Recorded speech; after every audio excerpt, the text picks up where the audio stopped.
រឿងបាត់បើកច្រកទ្វារព្រំដែនកូនសោនៅក្នុងដៃថៃស្រាប់ហើយដូច្នេះមិនចាំបាច់ស្នើមកកម្ពុជានោះទេសំណើសុំបើកច្រកព្រំដែនឡើងវិញពីសំណាក់ភាគីថៃគឺជាសំណើដដែល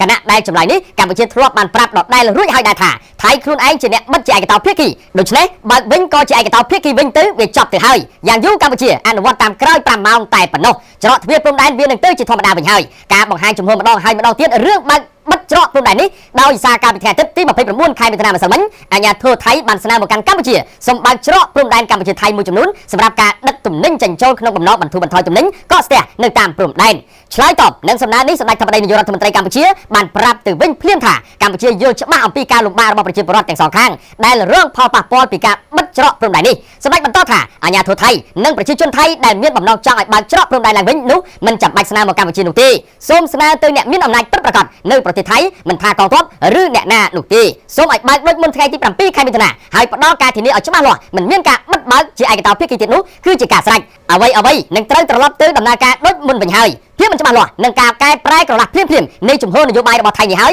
ដែលជាឧបសគ្គសម្រាប់ការស្វែងរកដំណោះស្រាយរវាងប្រទេសទាំងពីរ